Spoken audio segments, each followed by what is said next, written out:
Come and get it, everybody. ChiroFEAST is online, and we are ready to serve, and we're serving it up today. I've got a wonderful guest today. I can't wait to get into the weeds. I was just talking with Corey before we started the show here, and man, my mind is spinning here. So I'm going to get as much out of you as I can possibly get today, Corey. So today, welcome, Dr. Corey Malnikof.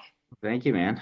Yeah, good to have you. And Corey, I love what you have done in the chiropractic profession, and I know you're starting to influence all kinds of different organizations and professions. You've been on the Brian Tracy show, man. That's really cool. I love Brian A Tracy. long time ago. I think you mentioned on the show that you had read every single one of his books, and I think I have too. So Yeah, definitely. tell me before we get into like where you started, because I think that's where that's where the secret sauce is on where you started and just how you turn things around. But give us a little bit of a snapshot on who you are and what you're doing today, because this is incredible what you're doing. Oh man, what am I doing today? That's from one city to the next city to the next city, from one call to the next call to the Zoom call. But snapshot of me, I own 24 chiropractic clinics, 15 in the DMV, DC, Maryland, and Virginia, 5 in Texas, 2 in Georgia, 1 in Florida, 1 in Buffalo. So I'm constantly working on my clinics. I've transitioned, and I'm sure we'll chat about it, but I've transitioned into, I guess, what you'd call a CEO role, where I spend Yeah. a lot of my time sitting at a computer looking at KPIs, looking at statistics, looking at P&Ls, looking at, what is the one thing this doctor, this clinic, this staff can do to move the lever and grow their clinic. When I'm not working on, building our systems and trying to make us better, I'm spending my world out there either stopping at a chiropractic school or speaking to a group or jumping on a podcast. We've been trying now to we do so many things inside of our 24 clinics. And one of the fun things, in running 24 clinics is I get to discover so much about doctor patient interaction, doctor staff interaction, how systems work, and I'm just constantly improving them. So, as of late, we've really been trying to kind of put that out into the chiropractic world, because anything I can distribute out there that's going to help somebody be successful. For me, my juice, the thing that juices me, that makes me go, is, I'm a self-help junkie, personal professional development. So, we've been trying on social media like every day to put something out there that's a piece somebody can steal and put in their clinic, trying to jump on as many podcasts as I can and share anything I can so people can steal it. My mentor, Larry Marks, and his saying that's always stuck in my head was, right, copy, mimic, plagiarize, and steal all the actions, beliefs of those that are successful, and just do them. So now I'm like, okay, I've been doing that my whole career. Everything I have, everyone's like, it's so great, and I'm like, yeah, I got it from someone. um Yeah, there's so nothing yeah. that's really totally new these days, is there? No, man, and I'll tell you, I know this is a crazy soapbox, and then I'll stop. But so I went to Las Vegas and met with Alex Hormozy and his group. I don't know if everybody knows who that is, but people should follow Alex Hormozy. Great business stuff. Yes. And they looked at our entire business, and he looked at day one and day two, right? Typical chiropractic clinic, we Right. do day one examination, day two report of findings. Here's yada yada. And they say to me, why do you do day one and day two? Why don't you just do day one and then do the sale on day one? And I'm like, well, we want to go over the results, and we want to do this. He's like, well, really, why do you do it? And I'm like, well, because that's what we do. And he's like, well, what's up with chiropractors? You've been doing that for 105 years. He's like, someone started it, and you're still doing it. And then he started going over conversion percentages and how much better it gets if it's one day. And so, yes, my point of this is, it's very, very difficult in our profession, I believe, that we've been doing the same thing for so many years because somebody taught somebody who taught somebody who taught me. And it's hard to flip the switch on that. But one of the things we're doing, we're really trying to look at every system and say, is this 2026, is this a 2026 system? Right. Um, Right. But that's my world, man. Every day is looking at the clinics, stopping by a clinic. I still love going into clinics, helping them do their little to help them grow because that being there with the patients, with the doctors is really what keeps me being able to go back to a computer, and work on the nitty-gritty stuff that is not as exciting sometimes. Yeah, well, it sounds like you spend a lot of time looking at numbers. And Yeah. man, where were you when I was starting out in chiropractic? Because I was 100% spirit and passion and philosophy and innate, Mhm. and man, I was ready to go, and I knew nothing Yep. about numbers. I wish I had a mentor at that time. Man, I could have done triple what I've done in my career if I Yeah. would have known how to deal with numbers from the beginning. But now, of course, you're Yeah. so immersed in it. I've had 11 clinics Well, over my career. I've got three right now, but wow. you know, I That's can't amazing. imagine what you're doing on a daily basis. Just I can just picture your dashboard with everybody's numbers on it. And to be honest with you, I don't even like numbers. I mean, that's not where I resonate. I love the leadership part of things and that kind of thing. But Well, let me tell you two things about that, right? Because I think you'll find this interesting. Number one, I was 100% you. Uh, I only cared. I loved chiropractic. It's fun. It's what I do. It juices me. I never really dove. I mean, I knew numbers, but I never dove into numbers. I never even paid attention to the fact that I was running a business. Like I don't think I recognized that I was running a business until COVID. uh, And COVID hit. And all of a sudden, I don't remember how many clinics I had at the time. I think 10 or 15. But I was literally every day. I didn't want to cut anyone's hours. I didn't want to cut anything. That was my goal. Nothing. Everyone stays, everyone gets paid. I make it work. And so every day I'm looking at numbers, P&Ls, hours, everything. And I got really big into numbers. And then all of a sudden, all these PE firms, this private equity money, these venture capitalists started coming at me and wanting to buy the business. And it was the first time I ever realized I was running a business. And it was the start of, I have to look at numbers. yeah. Now, follow that up to like a couple of weeks ago. I have a coach. I do think everyone should have a coach. I have a coach, and her primary thing she works with me on is dashboards. However, what you just said is so true. I have a dashboard with so many numbers. It's impossible to do it, to look at everything, but AI, and I want to share this with people, is that if you have a really good dashboard that just has your P&Ls and your KPIs, your new patients, conversion, PVA, and you just upload it to AI and you prompt AI properly, oh my God. AI gave me a 7-page report. Here's the top 5 things you have to do. Here's the top 5 things you have to improve on. Here's a synopsis of all 24 clinics and the two biggest steps you should do. All from AI, all from a dashboard. So I don't like numbers either, but I'm starting to love AI. Wow, and that it almost makes my stomach queasy to hear that, and you know, Yeah. and and I know this is not a an episode talking about AI, and maybe we'll have you back. We'll talk about AI, but I have found that you got to kind of you got to vet AI results. And I'm using it as well to evaluate first impressions in a clinic. I go to clinics and I'll do first impressions and I'll do a tour of the clinic and literally talk into my microphone and do an evaluation of a clinic. What are they doing well? What are they not doing well? What can they improve, et cetera? All this kind of thing. And then, stick it into AI. And some of the stuff that they come up with is just stupid. So, Yeah. but Yep. I'm always amazed at how well it does, though, too. So, Mhm. but I think a human still has to look at all of it, Yep. and Yeah. it's very interesting how much you can get done and how much time you can save by Yeah. Yeah. utilizing. Yeah. Yeah. And the AI. what you're saying is dead on because sometimes it's just weird what they say, but the AI gets to know you over time. So the more you use it, the more accurate it'll get for you.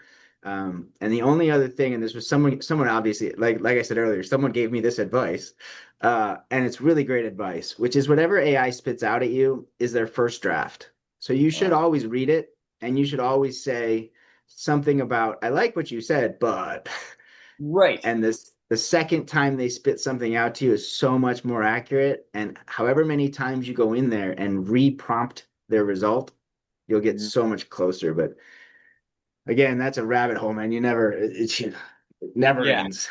Yeah. Yeah. And I had a gentleman that was running one of the programs that I do called Team Doc, and he was trying to find events and teams and things like that in his community, and he was using AI to do it, and AI came up with a list, and then he just what you said. I mean, exactly what you said. He prompted it again by saying, "You know what? That's a good list, but I think you need to go a little deeper. Can you go deeper?" And and then it went, and he went like 4 or 5 levels deep. And by the time he was done, I mean, the resource that he had accumulated, and it made me Yeah. wonder, why the heck did AI not just come up with the whole bunch of stuff at the beginning? You I know, don't why know. do you have to keep asking it multiple times? Go deeper, go deeper. Yeah. Made me Yep. mad, actually. Yeah. It's a rabbit hole. It never, you could literally re-prompt that thing and it never stops. Yeah. Yeah. Well, I want to kind of focus on the young chiropractor here. Now, I know that Okay. you've got young doctors. You interview lots of young doctors. You love meeting young doctors. You speak all over the country at schools and conferences and all kinds of things. And so you're meeting and influencing. And thank you, by the way. Thank you for investing your time and energy in young doctors. And Of course. I think so many chiropractors, and it's I think it's other businesses too. So I mean, realtors. Okay, so many realtors are so focused on themselves and growing their own business and being who they are that they forget to pay it forward to those that are coming behind them. I mean, I've devoted my life at this point to paying it forward and to helping the people that come behind me stand on my shoulders. I'm not the end all be all to what I'm doing. Like I said, I wish I could have done it faster, bigger, and it just. But people behind you can. I mean, you've got 24 clinics. Good grief! But why can't somebody have 48? You know, Yeah. um, Yeah. if Yeah. if they started doing what you're doing sooner and scale it faster, it can happen. You're an unbelievably talented individual and have done something that like 0.0001% of chiropractors have ever done. Um, but there's another person right behind you that can do it and will do it. Oh, definitely. Yeah, definitely. That's one of the questions, man, that I always get from docs is, when they're ready to open that second clinic. Um, we can dive into the young docs, but I will tell you that if I could give any advice for like the young docs, I never graduated and was like, I'm going to open 24 clinics, man. I wanted to open Right. one clinic, put up a shingle, and do awesome. And no matter, if you're young graduating and you're like, oh, I'm going to be the next 100 clinics, and that's wonderful, man. I'm happy to help. There's a lot of other people that can help too, but for a young doc, just please, even if your ultimate goal is a million clinics, you have got to open one absolutely amazing, Yes. kick butt, every system documented, makes a ton of money clinic before Yes. you ever consider that second clinic. Just one of the biggest mistakes. I see docs graduate, open a clinic, and then go part-time in a second clinic, and then have an associate part-time, and then now they have four clinics, and then before they can blink, they don't have any clinics, and they're an associate at a clinic. Yeah. So, Yeah. please, Yeah, you've got to have the mothership, and I called it my training center. I yeah, I built my clinic super successfully, and then I started training doctors, and then buying other clinics, and it all started with and came back from the training center, and the mothership needs to be super healthy, and if that one is yeah, not super healthy, there's no way the other ones are going to be yeah, healthy. Those are yeah, those are 100%. Great words, Corey. Thank you. Let's, tell everybody your story. I know that you had health conditions when you were a kid, and that's kind of where your introduction to chiropractic came from. So maybe tell us a little bit about that, and then tell us about the $4 sandwich. I can't wait to hear a little bit about that. Sad story. No, that's okay. Uh, I grew up Buffalo, New York, the home of the snow. And, I was a pretty sick kid, 4-year old with really bad asthma. And so I was introduced to chiropractic young age, lucky to have a really great chiropractic story where my mother took me to the local chiropractor, Ali Jafari, where he did the secret knock on the door, went into the waiting room where there was 100 people waiting.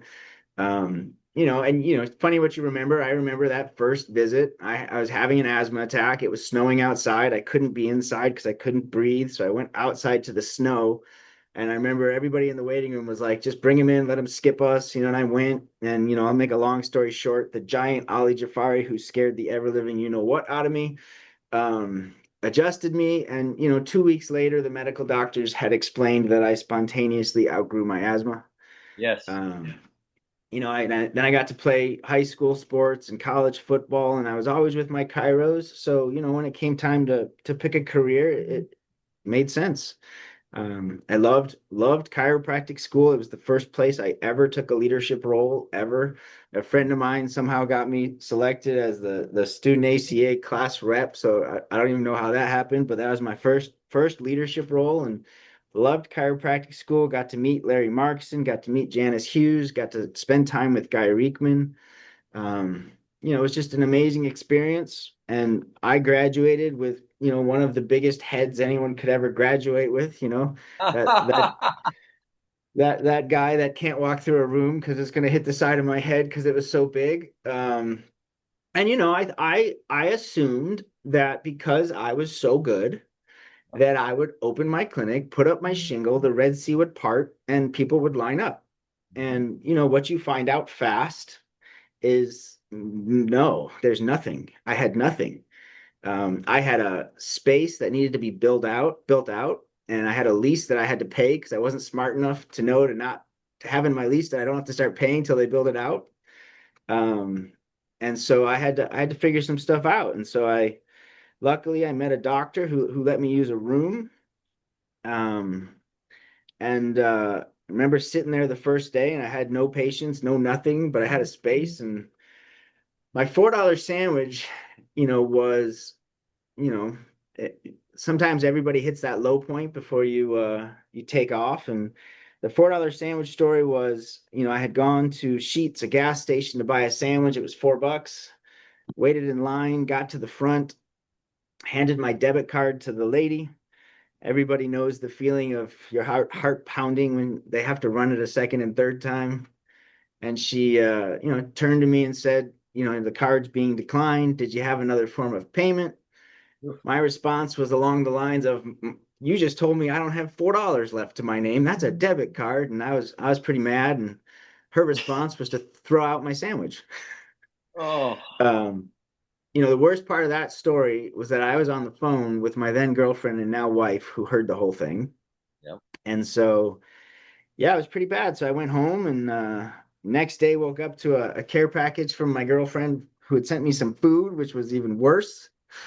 Uh, and so luckily I had been around some good people, Larry and Guy and Janice and all these people. And so fortunately, what came into my mind was, okay, I'm failing.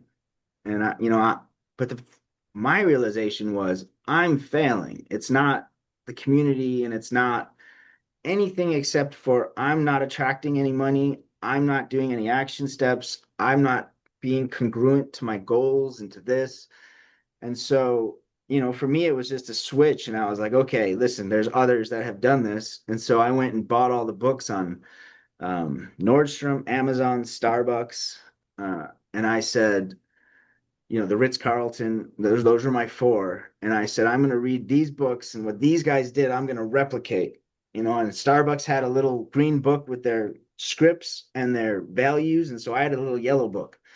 Um, and then, my rule became simple. If I don't have a patient, go get one. And so I went and knocked on doors, handed out cards, met professionals. If I didn't have a patient, I wasn't in the clinic. And it went from literally zero, to 100, 150 in a matter of weeks. And that's kind of how it jumped. So, all right. So, what I want to grasp here is you had connections, you had knowledge, you had learned philosophy, you had learned what chiropractic, I know Larry well. I was part of the master circle for many years. Nice. Yeah. Bob Hoffman, the whole gang, Janice, Hmm. became a good friend as well. And so you had great people around you. You had stuff inside you. Um, it sounds like you were just missing action. Is that what you were missing? What were you missing? Yeah. I think I was entitled. Like, I'm Hmm. so good, the world should come to me. You Wow. know, I, that was all it was. I was too good to do the things that now I know you have to do. And Yeah. I don't know how I got to have such a big ego. I couldn't tell you why. I'd never been that person. Um, but it Mm. was humbling to know, man, Yeah. go knock on doors, go take Yeah. surveys, do Yes. anything. Yeah. Well, your humility is now your superpower, and Yeah. um, God bless you. That's awesome. I mean, the minute we think that uh, we are Hmm. all that in a bag of chips. I mean, as soon as we Yeah. think that, we are done. We are sunk. Um, Yeah. it's just, Well, it's definitely it has served me through this career, right? Because, because I think I have not been the person with an ego in these 21 years so far anymore. And yeah, I've been that person that's more humble with more humility. And so it's allowed me, when I first joined Larry's group, it allowed me to be the smallest fish and then become the biggest fish. And then I joined a group called Point One, and then I was the smallest fish again, and I got to become the biggest fish. But I've always looked up to all the people around me, tried to learn from all the people around me. And, what it shows you is just make sure you're in the room with people that I don't ever want to be the biggest fish. The second I'm the biggest fish, it's on to the next right. group of people because there's somebody doing it better. Yep. There's always somebody doing more and doing bigger. And yeah, just, humbly take the next step, what's the next step, and I think in looking at some of your materials and listening to some of your things, and by the way, there's so many great resources and materials that you have on your website. Why don't you, before we even go any further, give us your website and your email address, because I know you're willing to give that to our Oh, listeners. sure. Yeah, my email is easy. It's just my name. It's Dr. Corey, Corey, Dr. Corey at palmercare.com. And then, there's two websites I would check out. There's palmercaregroup.com, which is kind of the company that runs all of Palmer Care Chiropractic. And then there's a website, when I was more into, like you were saying, I used to go speak everywhere. I haven't been doing as much because I've been working on the businesses, but about to do some more. But there's a website, CoreyMalnikof.com, that's got some resources on it as well.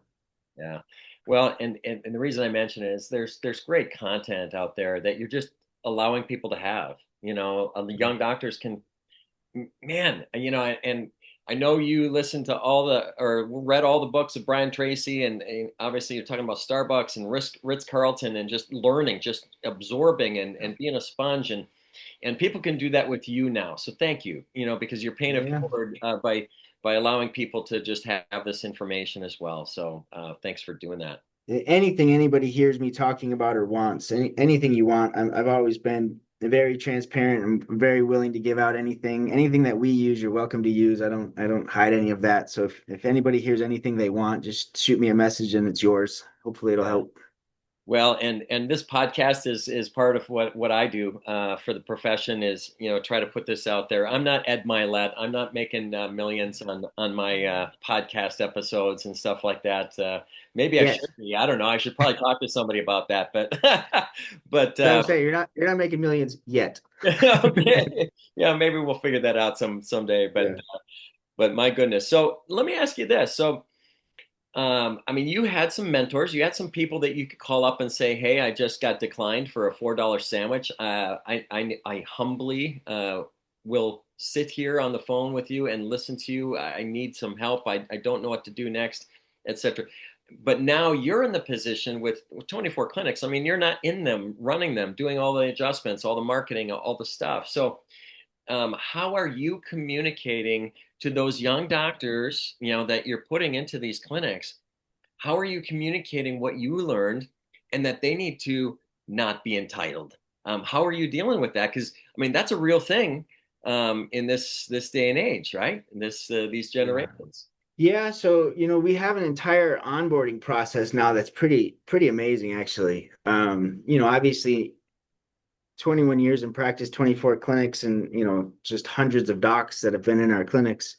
We've kind of built this over the years, and so when we bring on one of these new docs, there's a 90-day onboarding process online. And so every single step of everything they have to do, there's scripts and videos and tests. And with those, obviously, well, not obviously, but with those, they also get usually another doctor in that practice also going through it with them, but they also get a mentor that I assign them, someone who's been with me for a long time that helps take them through that. And then they also get me at a minimum once a week. We're doing the same thing so that they literally have like three doctors that have done this already, working with them on mastering it, and they have an online protocol. And then at any moment, if anything doesn't feel like it's exactly where we think they should be, I can send them to our link and have them watching 3 or 4 videos, going over 3 or 4 workbooks, and taking 3 or 4 tests before they even come back to me, so that we can work on it. So it's very systemized at this point because when a new doc comes on, we pride ourselves on, if somebody joins us, I can get you from 0 visits to 75 visits in a blink of an eye. In a blink of an eye. What separates, especially the new docs, is where they go from there, right? Almost everybody will go from 75, 100, 110, but then some docs will live there and Mhm. some docs will just take off. And, one of one of the biggest differentiators is those that master the training, because one of the things we teach our doctors is you can only be in one mode. You can either be in service mode, which means I'm here with you, focused on you, I want to help you, or I can be in thinking mode. What do I need to do next? What do I need to say next? You can't be in both. So if I can memorize my process, my steps, my what I'm supposed to say, when I'm supposed to say it, I don't have to think about it. Like my name, I can say my name. If you can be that good at your systems, then all I have to do is focus on my patient. And now I'm an amazing doctor. So the docs that master their systems, so they can only be a doc, they take off. The docs that I'm 6 months in and I'm like, dude, you're not saying day one right. I'm not, we have scripts for everything, not because I want you to be scripted, but because I want you to memorize every step in the process. And then once you've got it down, sure, change it to your words, but not until you're ready. Right. Big differentiator. What's the best thing that people can do to get better at there? You're talking about scripts. You're talking about the what you say, and it's hard because I deal with this every day too. Coaching my own doctors and then coaching other clinics and things like that as well. But there's 1,000 different stories that you tell, 1,000 different analogies that you use, but you're not going to use all of them on each person because each person is Yeah. so unique. And until they ask the question or say the word that trips your mind to, okay, I'm going to go to this analogy so that this person understands. Um, Yeah. how do you do your training like that? Do you record day ones, day twos? How do you do it? Yeah. Okay. Loaded question. I'm gonna try to unload this. Um, okay. My first piece of advice when you're learning these day one, day two scripts, any script, is the one of the biggest issues I see anyone doing is when we were at school, we studied, right? We just studied and then we spit out the answers. You cannot. study the script and then spit it out. You have to verbalize. You have to verbalize. So learning your script is about verbalizing. And the hardest place to verbalize is in front of a mirror, right? Old school, but it's true. Yeah. Hardest place. You need to verbalize so that it's come out of your mouth, so that when you get in front of somebody, you've already said the words, not seen the words, not thought about the words, but said the words. So that's number one. Two is yes. So, in our 90-day protocol, a lot of training goes into day one, day two. So they video themselves doing it, and then the video is played in front of about 5 or 6 other chiros who are all critiquing it. And in that first video, our only ask is that you are dangerous enough to know how to do it. Not that it's good, but you're dangerous enough to know how to do it. Then you have 30 days to practice. And in those 30 days, my advice is do this day one on a live patient with another doctor or a CA in the room and get your feedback afterwards, because you're not going to notice. The craziest thing, and this in coaching, I saw your big fish. You know all about this stuff. Sometimes you just say one thing that it's over. You just turned them off and you don't even know you said it. And sometimes or sometimes you're forgetting to say one thing you needed to say to just bring it home. The most common thing I see chiropractors do is they get in there and then they talk like subluxation, thyroid, organ. Well, you forgot to mention the patient's symptom. Like, you still got to mention their symptom. So I'm always like, bring somebody in, but then 30 days later, we record them again. And now you need to be good at it. And so Yeah. now you've got 5 different docs looking at it, critiquing it, and then we do it one more time. And so by that third video, now you need to be a master. And so that's kind of how we run that process. But by practicing, you have to verbalize, and then you have to do it with somebody watching. But to your point of there's so many analogies and so many amazing things you could share.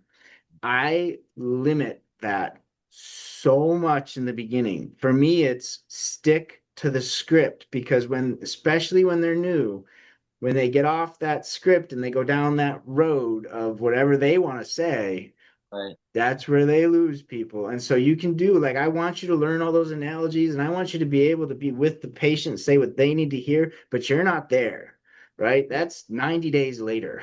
Yeah. Uh, Yeah. No, I mean, you said it right. When you talk subluxation, nerve, organ, you know, why is the patient sitting in front yep, of you? You yep, have to listen, okay? And to your point, it's good to have a guide, a script, so that where you're headed. But if it doesn't start with listening, and just meeting people where they're at, and learn who is sitting in front of you, because who this person is that's sitting in front of you, and what makes them tick, and what helps them make good decisions. And that's yep, just what we're there for, is to help them make good decisions, right? um, yep. that, but you got to figure that out during, yeah, and you don't have much time to do it. It's not like you got a week of visits to figure that. No, you got to figure that in literally minutes. And Yeah. once you can figure that out, then you can guide them down the path that really resonates with them. Exactly. So that's why if I'm trying to think about what I have to say or do next, I can't listen to the level that's going to help me figure out why they're here. It makes Kairos mad, but one of the things that we talk about in day one is I want to tell you that your patient is not here because their neck hurts, their back hurts, or they have a headache. Their neck has hurt, their back has hurt, their headaches have been there on and off forever. They're here for something. You just have to figure out what it is. That Yep. that is the hard part. But what you said is exact. Why are they here? Where are they trying to get? Because it's not just neck aches, back aches. Well, your story is amazing. The passion with action and a system, and now you're in this world of looking at dashboards, and I think we can learn so much from you in terms of what are you looking for in the minutia that can help these clinics.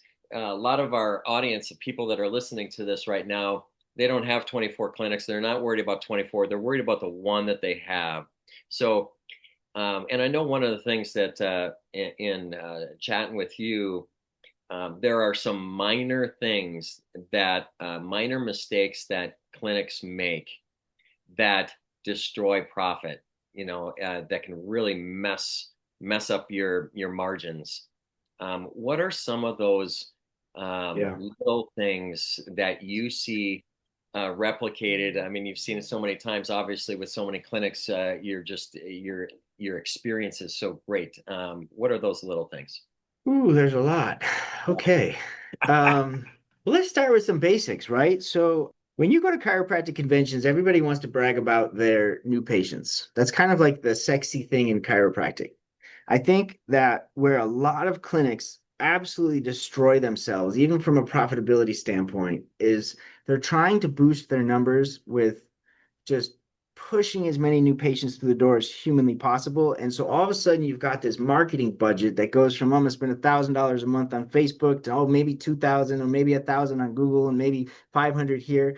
Whole nother topic, none of it's actually monitored, so they don't actually know what it's producing. They're just trying to put money into it. Yeah, But it's people don't realize how much you can change your practice with looking at your PVA, with looking at your retention.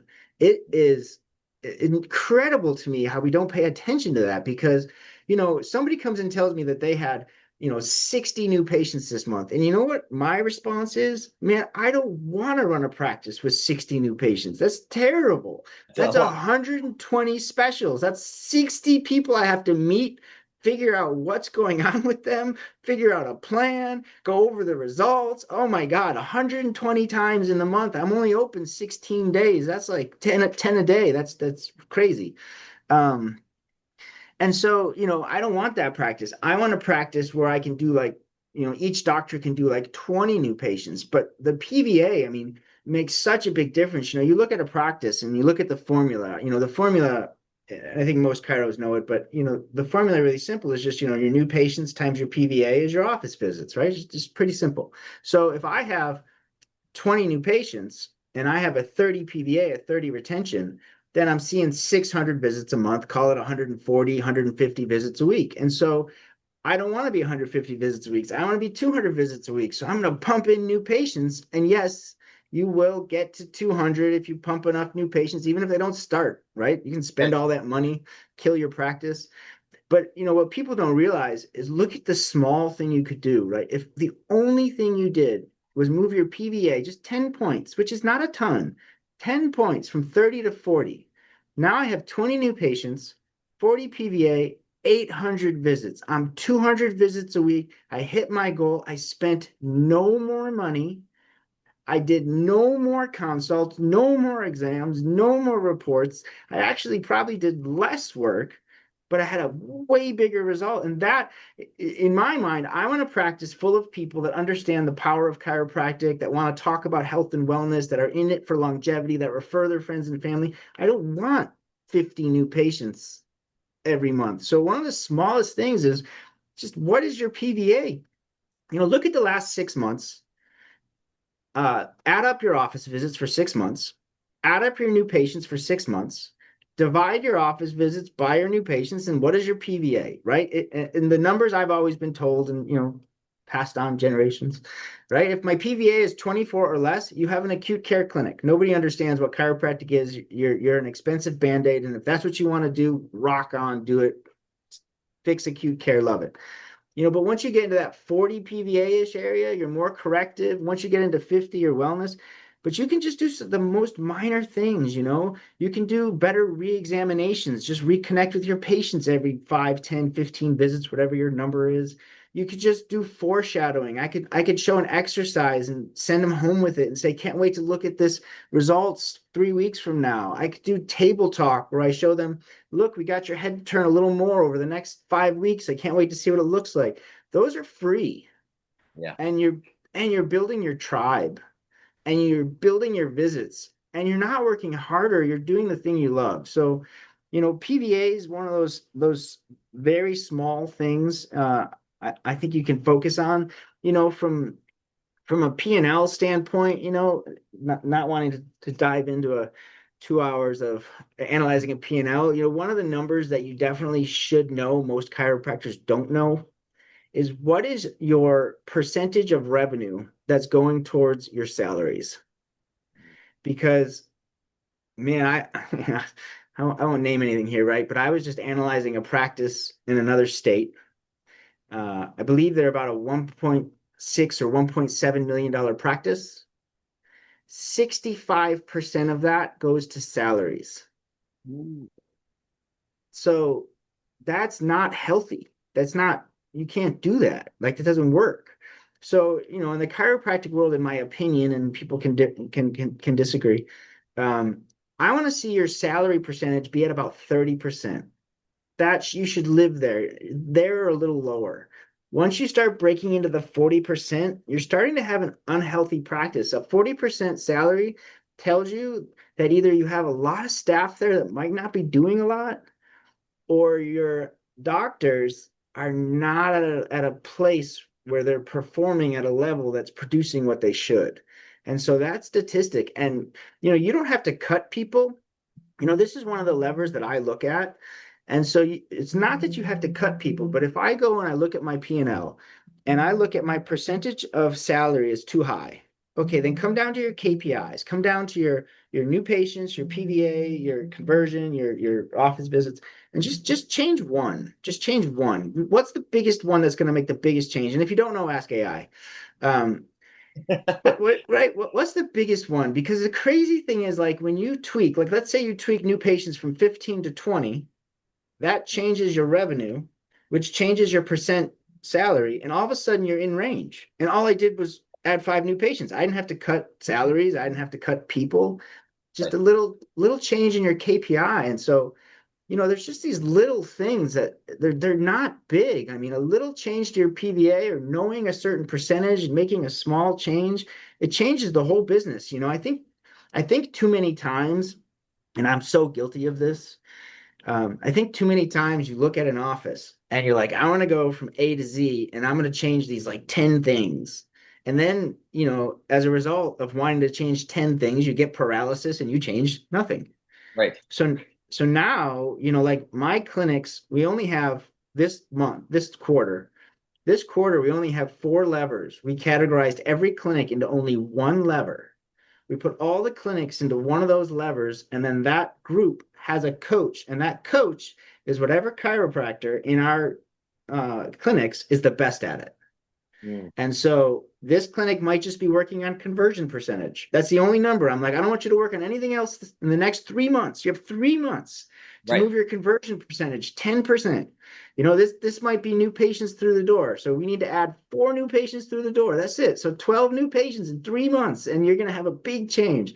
And so we have 4 categories. Every clinic's in one category. And if they move that one lever just a little, that's it. So it's like, don't focus on everything. Pick one spot and give yourself time, right? It's not, oh, I need more new patients. So, in the next 2 weeks, I'm going to kill it. Nah, we give people 3 months to make these changes, and then we coach them through it. So it's like, hey, we're 3 weeks in, where we at? We're 6 weeks in, where we're at? We're 9 weeks in, where we're at? Yeah. So Well, and if the clinic is failing in three different things, fix one and get that into a rhythm so it feels natural, and then go move to the next one, fix that. But I know but like what you're saying, nobody wants to do it. you try to fix everything at once and you end up fixing nothing. Yeah. Yeah. Well, it took me 21 years to figure that out. So There you go. 21 years of learning. yeah.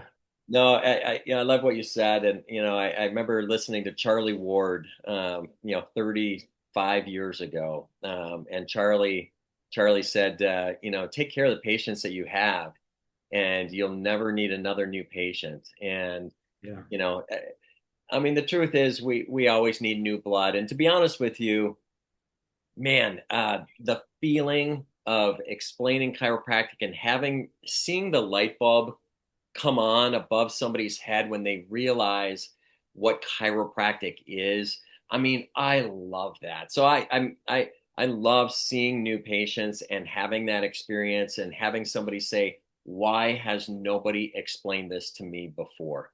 even if they've been to Yeah. 10 other chiropractors, nobody has explained it like that before. I love that experience. So I'm always going to be a proponent of new patients and new people because we got so many people that don't know what chiropractic is and never been to a chiropractic, all that kind of thing. But man, Charlie was right though. If you ask any chiropractor, what is the most fun interaction with a patient that you have? Who is that person? Almost without fail, it's the wellness person that comes every Monday morning at 9:30 because they just do. And for 30 years they come every Monday morning at 9:30, and you know their kids, you know their grandkids, you know their families, that you know Yeah. their job inside out. Those are the ones, and it's the relationship, right? Yeah. And so just managing those folks and doing better with your PVA. I had the honor of working with a gal. She was an associate of mine right from the beginning. I hired her as an associate. She was at Palmer as well, and she was brilliant. And she did a lot of marketing at the beginning of her practice, but later on, she didn't do any marketing for probably the last 15 years. She did like zero marketing. She saw two, maybe three new patients a month. Her PVA was Wow. 278. The last time I measured it was 278. I mean, and Wow. she's just a unicorn. And it can you can have a practice like that if you want it, but it's work. It's work. Yeah. It's tons of 100%. relationship work. First couple of years are important, but yeah. Oh man. Well, I'm gonna wrap us up here today. Thank you so much for being Of on this course. episode, and just for being willing to share information with young doctors and with our profession. Thanks for being who you are and for being humble, and for popping the bubble on your head so that your head's not so big anymore. So, way to go, No man. problem. No, And not being I appreciate entitled, you right? having me. Yeah. No, God has blessed you. So, any last words? Any thing that you want any doctors to know before we let you off here? Man, I think the biggest thing for chiros is just never stop learning. Learn new techniques, read new books, jump on podcasts. I mean, you have how many episodes? Oh, 180 something, I think. If you haven't listened to 180 something, you haven't learned everything you possibly could. So it's a never-ending bubble, and it should be a daily routine because as you grow, everything around you grows, and the only way you're going to do that is by, learning new things and constantly filling your brain. So just always be working on that. Yeah. I appreciate the opportunity to meet you and look forward to seeing you again and probably having you on doing a different podcast with a different topic. So I think we could learn a lot from you. And thanks for your time today. No problem. Thanks for having me. All right, Dr. Corey, thank you so much. And for all of our listeners, stay hungry, my friends. And as always, pay it forward.